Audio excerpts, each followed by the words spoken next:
Good morning, everyone. This is Rick van Bruggen from Neotechnology, and here we are again recording another session for our Neo4j Graph Database podcast. And it's a remote session again, all the way across the Atlantic. On the other side, there's Wes Freeman of Information Analysis. Hi, Wes. Hi. Hey, good to have you on the podcast. Thanks. It's great. For those of you, those listeners that don't know you, Wes, would you mind introducing yourself quickly? Sure. I'm a technologist. I guess a recently CTO of emerging technology at Information Analysis, and I've been looking at Neo stuff for almost 3 years now. It's kind of amazing. Time flies when you're having fun, right? Indeed. I've done a fair bit of stuff with Neo, but maybe we'll get into that momentarily here. Absolutely, yeah, okay. So, but you've been a very active member in the community, right? I remember you posting a lot of stuff on, how to do Cipher queries and stuff like that. That seems to be an area of expertise for you. Yeah, and I think I kind of like problem solving in general, and Cipher kind of clicked with me. So I really enjoyed helping people try to get their Cipher to work. Yeah, super. And that was like a fun pastime for more than a year. Have you been? Have you done a lot of work with the recent, new Cipher planner in 2.2? Yeah, I can't say I've done a lot of work with it, but I have gone through and it looks excellent the way they've changed the explain and profile stuff. I really love the way it draws it out in the browser for you, especially. Yeah, that's cool. But the optimized or cost-based optimizer is shaping up, and I really think things are awesome these days. So we're getting up there in Cipher speed. Yeah, it's fantastic. So, Wes, how did you get into Neo? How did you get into graphs and in general? Do you mind giving us a little bit of the history there? Sure.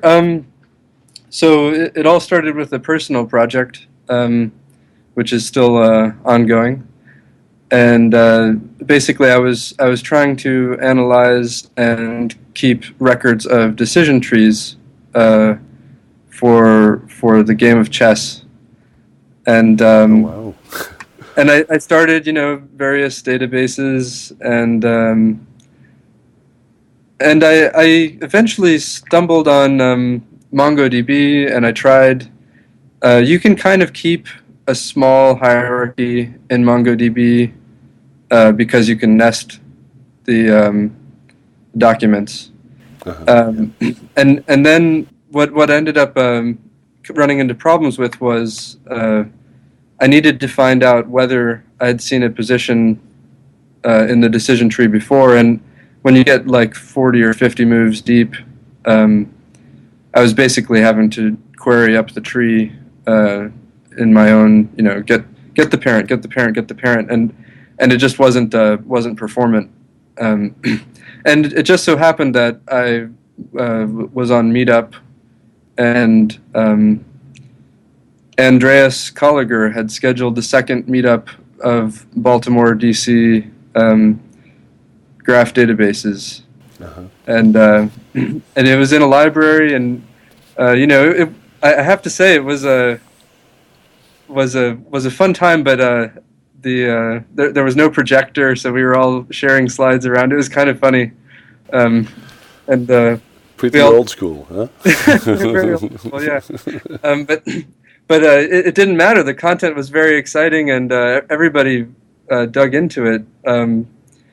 And ended up talking to Andreas. I was like, "You've got to have more of these meetups, like, maybe next month or something." And he's like, "Oh." And then later I get this email. So how'd you like to be the co-organizer of the DC meetup? Yeah, be careful what you ask for. Yeah. So I mean, that's really it was cool. fine. So that's how I kind of got into that. Yeah. So, and what do you like about it? What attracts you to graphs and graph databases? Can we've had a lot of people explain that on this podcast. So, what's your perspective? So for me, the selling point initially was the performance of deep traversals. Yep. And so that's kind of where I got into it. But as I got more into it, you can do it. It's got this also other selling point of it's very flexible, and you can model any domain in it. So I mean that's another aspect that I like a lot.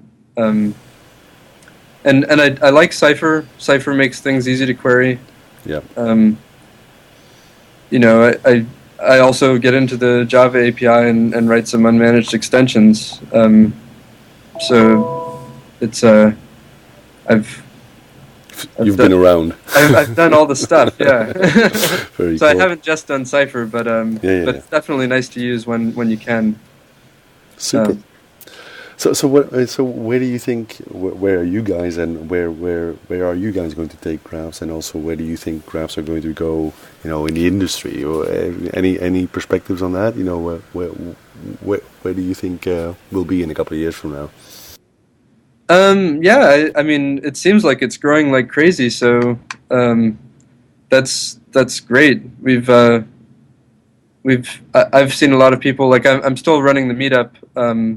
And we've seen pretty good growth for the last 3 years, or 2 and 3/4 years, and we see new people all the time. So I think that's also indicative that it's sort of spreading.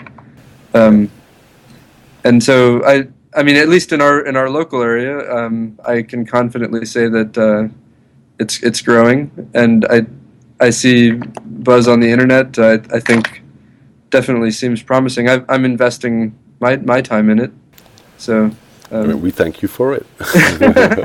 So but I think it's also it's starting to become more and more prevalent in the industry as well, right? With customers and clients. Yeah. Very good. Well, Wes, thank you so much for coming on the podcast. We're going to wrap up here and keep these podcasts nice and short. But it's been a pleasure talking to you. Thank you. Sure thing. And, thanks a lot. And I look forward to seeing you at one of the meetups or conferences in the upcoming months.